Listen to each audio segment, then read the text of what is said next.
राखी से मेरी ये गुजारिश है, अगर तुम दिल से मुझसे नफरत करती हो ना, तो इतना जिगरा रखो कि मीडिया के सामने आकर बोल सको कि yes Sherlyn, I hate you. बोलो, जिगरा है ना, तो जो दिल में है वो जुबान पर लेकर आओ, जुबान से नौटंकी मत करो। Oh baby I love you, baby my बहन माय जान। और जब अरे ये तो अश्लील है, ऐसी है वैसी है, यहाँ पकड़ी गई पता है, वहाँ पकड़ी गई पता है करती हूँ, मेरे काम पर आप कीचड़ उछालो, लेकिन आप मेरे कैरेक्टर पर क्यों आ रहे हैं, जबकि आपके पास कोई ठोस सबूत नहीं है।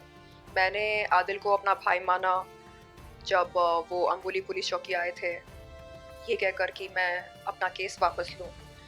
तब उन्होंने कहा कि मैं राखी को माफ़ करूं क्योंकि वो सरफिरी है, नासमझ है।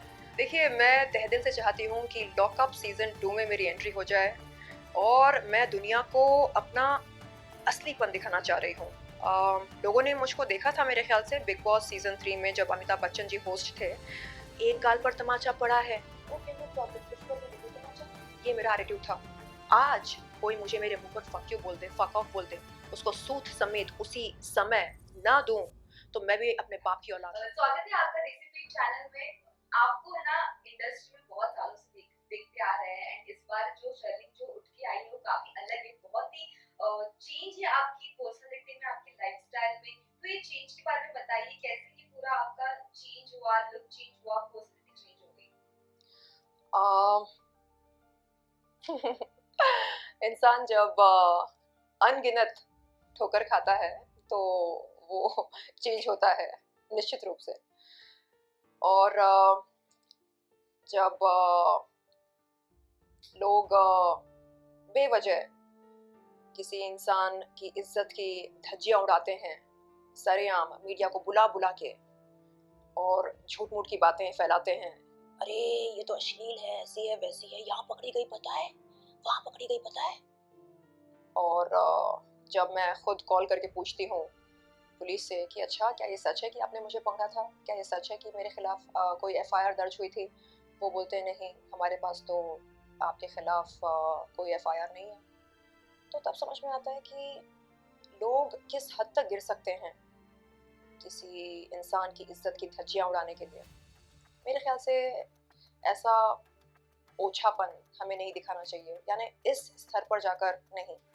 हाँ, आपको मुझसे रंजिश है तो आप मेरे काम के बारे में कुछ बोलो। मैं एक्टिंग बहुत गंदा करती हूँ, मैं ऐसे ही हूँ, मतलब मैं काम बहुत गंदा करती हूँ, मेरे काम पर आप कीचड़ उछालो, लेकिन आप मेरे कैरेक्टर पर क्यों आ रहे हैं, जबकि आपके पास कोई ठोस सबूत नहीं है। तो क्योंकि ऐसा इतनी बार सहा है मैंने अपनी ज़िंदगी में, कई बार रिजेक्शन का सामना किया है, कई संघर्षों का सामना किया है, और कई फेक लोग मेरी ज़िंदगी में आए, मुझको सुना कर गए।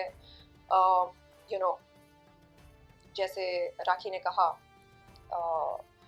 ये ऐसी है वैसी है, क्या ये तो टीज़र है, मैं पूरी फिल्म बाद में दिखाऊंगी। तो पता नहीं पूरी फिल्म क्या है, अगर टीज़र ही इतना दर्दनाक था तो पता नहीं पूरी फिल्म देखने के बाद क्या होगा मेरा। एनीवे, मैं शुक्रगुजार हूँ कि राखी जैसे लोग मुझे पहले से ज़्यादा ताकतवर बना रहे हैं। शुक्रगुजार हूँ उन तमाम लोगों का जो मुझको ठोकर मार मार के मुझे मजबूत बना रहे हैं, शेरनी बना रहे हैं। Thank you so much. आपको नहीं पता कि आपके कितने एहसान हैं मुझ पर। So thank you once again, जो आपने मुझे निडर बनाया, साहसी बनाया, बहादुर बनाया। पहले मैं बहुत डरती थी, अब कोई कुछ बोले ना तो मैं सूद समेत सुनाती हूँ, चाहे वो कोई भी हो। तो ये डेयरिंग अचानक रातों रात पैदा नहीं हुई, धीरे धीरे धीरे धीरे धीरे धीरे, सहते सहते सहते सहते। So thanks, thanks to all my haters. Okay, लेकिन साथ में हमने देखा था कि जैसे कि आपने मेंशन किया राखी सावंत ने आपको बहुत कुछ बोला है। हमने आपको देखा था साथ में, आपने रील्स भी शेयर किया, जी और इंटरव्यूज भी आप लोगों ने साथ में दिए थे बीच में। जी। एंड देन अगेन ऑडियंस जानना चाहते हैं कि आप दोनों के बीच में ऐसा तो क्या हो गया जो वापस से ऐसी दुश्मनी आ चुकी है आप दोनों के बीच? जी देखिए, मैंने आदिल को अपना भाई माना जब वो अंबुली पुलिस चौकी आए थे, ये कहकर कि मैं अपना केस वापस लूँ। तब उन्होंने कहा कि मैं राखी को माफ़ करूं क्योंकि वो सरफिरी है, नासमझ है। उसके बाद राखी से मुलाकात हुई। राखी ने कहा कि अरे तूने उसको भाई क्यों माना? वो भाई बनाने के लायक नहीं है, काबिल नहीं है वो, क्योंकि वो एक गलीज़ इंसान है। उसने कुछ वीडियोज़ दिखाए, कहा कि देखो तेरा भाई ऐसे गंदे-गंदे वीडियोज़ बनाता है। तो मैंने कहा देखो राखी, हर इंसान की अपनी निजी ज़िंदगी होती है, उसका व्यक्तिगत जीवन होता है, तो ऐसे में हमें बेवजह टिप्पणी नहीं देनी चाहिए। तो उसने बोला नहीं, नहीं, उसने गलत किया, मेरे साथ चीटिंग करी, तू चल मेरे साथ मैसूर, मेरे लिए इंसाफ की गुहार लगा। तो मैं गई उसके साथ। क्यों? क्योंकि उसने बहन का वास्ता दिया, बोला कि तू मेरी बहन है। तो क्योंकि मैं जज़्बाती हूँ, मैं रिश्तों की कदर करती हूँ, जज़्बातों की कदर करती हूँ, इसलिए मैं गई और मैंने वहाँ पर उसका साथ दिया, खड़ी हुई उसके बाजू में। जब वो कोर्ट में थी, पीएस में थी, पुलिस स्टेशन में, उसके साथ थी मैं। लेकिन मैंने देखा कि उसका रवैया हर पल बदलते रहता है। अपने मतलब के लिए दोस्ती करती है, अपना उल्लू जब सीधा कर लेती है, उसके बाद उसका रवैया बदलता है। तो मुझे समझ में नहीं आता कि वो असल में है कैसी? अगर असल में मतलबी है तो मुँह पर बोल दे ना कि देख शर्लिन, मैं तो मतलबी हूँ, मुझे यही जमता है। अगर तुझे मतलबी दोस्तों से दोस्ती नहीं रखनी है तो मत रख दोस्ती मेरे साथ, खुल्लम-खुला बोलो ना। लेकिन नहीं, तू मेरी जान है, मेरी बहन है, मेरी ये है, मेरी वो है। और जब उसके किसी टीम मेंबर ने मेरे साथ चीटिंग करी, मैंने उसको बोला कि देख ऐसा-ऐसा किया तेरे बंदे ने, बोलती है अरे ये तो मेरा भाई है, मेरा भाई है, मेरा भाई है। अच्छा, तो हम कौन हैं? अजनबी हैं? हमने भी तो बहन माना था ना आपको। तो एक बहन के नाते स्टैंड नहीं ले सकते क्या? बोल नहीं सकते? अच्छा अगर इसने चीटिंग करी है सच में, मैं तुझे इंसाफ दिलाऊँगी। बस इतनी सी बात है। नहीं, ये भाई है मेरा। तो पूछ, राशि से पूछ कितना अच्छा भाई है मेरा। अच्छा, तो आदिल भी मेरा भाई है। तनु से पूछो कितना हीरा है वो। पूछो ना जाकर। ऐसे लोगों को जब आईना दिखाओ ना तो इनको मिर्ची लगती है।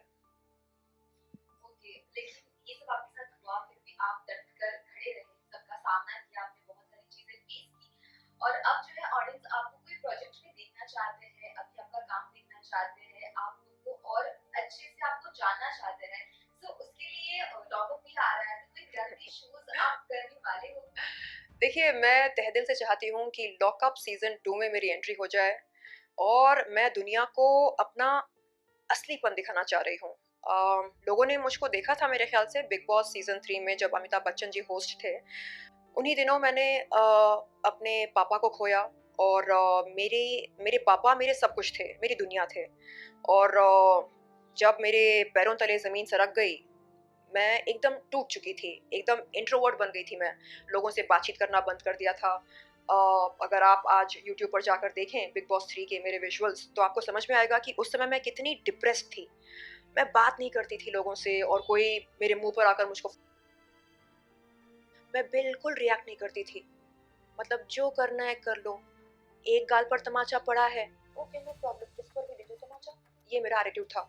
आज कोई मुझे मेरे मुँह पर उसको सूद समेत उसी समय ना दूं तो मैं भी अपने बाप की औलाद नहीं। तो ये जो परिवर्तन हुआ है, हृदय परिवर्तन, एटीट्यूड परिवर्तन, ये रातों रात तो नहीं हुआ, धीरे धीरे हुआ। और मैंने कहा ना पहले कि जब जिंदगी ठोकर मारता है ना तो हृदय परिवर्तन क्या, सब कुछ परिवर्तन हो जाता है, टोटल परिवर्तन हो जाता है। तो वैसा हुआ है मेरे साथ, एक बार नहीं, दो बार नहीं, कई बार कई लोगों ने ठोकर मारे हैं, ज़लील किया है। राखी ने जिस तरह ज़लील किया वो तो मेरे ख़्याल से कुछ नहीं है। लोगों ने ऑफ कैमरा जिस तरह मुझको ज़लील किया है, शायद ही किसी ने वो सब सहा होगा ज़िंदगी में। तो कहने का तात्पर्य ये है कि what does not kill you makes you stronger, and today I am in front of you talking like a sherni just because I have endured a lot of hardships and obstacles. आप मुझे बताओ कि कितने ऐसे लोग हैं जिन्होंने kidney failure को रिवर्स किया हो अपनी लाइफ में। मैं मौत के मुंह से निकल कर वापस आई हूँ। तो ऐसी लड़की को मेरे ख्याल से ऐसी लड़की के साथ पंगा बिल्कुल नहीं लेना चाहिए जिसने मौत के मुंह से बाहर निकलकर एक मतलब एक पुनर्जन्म लिया हो। और किडनी फेलियर क्या होता है, क्या कॉम्प्लिकेशंस होते हैं, इससे क्या साइड इफ़ेक्ट्स होते हैं, इंसान अगर मरते-मरते बच जाए, तो उसमें क्या हृदय परिवर्तन होता है, ये सब मैं आपको बता सकती हूँ। और मैं ज़ुबानी क्यों बताऊँ, मैं तो जीकर बताऊँगी ना। तो बस मौका मिल जाए मुझे लॉकअप सीज़न 2 में जाने का, हाँ, हर कोई हर कोई जो मुझसे भिड़ेगा उसको सूद समेत मिलेगा, शेरनी से मिलेगा। और मैं बताऊंगी कि असलीपन क्या होता है। लोगों को मुंह पर वही बोलूंगी जो मैं उनके बारे में दिल से सोचती हूँ। तो ये मुझे पसंद है, असलीपन। और राखी से मेरी ये गुजारिश है, अगर तुम दिल से मुझसे नफरत करती हो ना, तो इतना जिगरा रखो कि मीडिया के सामने आकर बोल सको कि yes Sherlyn, I hate you. बोलो, जिगरा है ना, तो जो दिल में है वो जुबान पर लेकर आओ। जुबान से नौटंकी मत करो। Oh baby I love you, baby my बहन, माय जान। और जब ये जान, ये बहन तुम्हारे लिए स्टैंड लेती है मैसूर जाकर, तुम क्या करती हो उसके लिए? हाँ, जब तुम्हारा कोई टीम मेंबर मेरे साथ चीटिंग करता है, तुम क्या करती हो? अरे वो तो मेरा भाई है, भाई है, भाई है। हाँ, हम क्या है? हाँ, हम क्या है? हम बहन नहीं है? अरे दुनिया भर के आरोपियों को अपना भाई मानती है, एक पीड़ित महिला को अपनी बहन नहीं मान सकती है।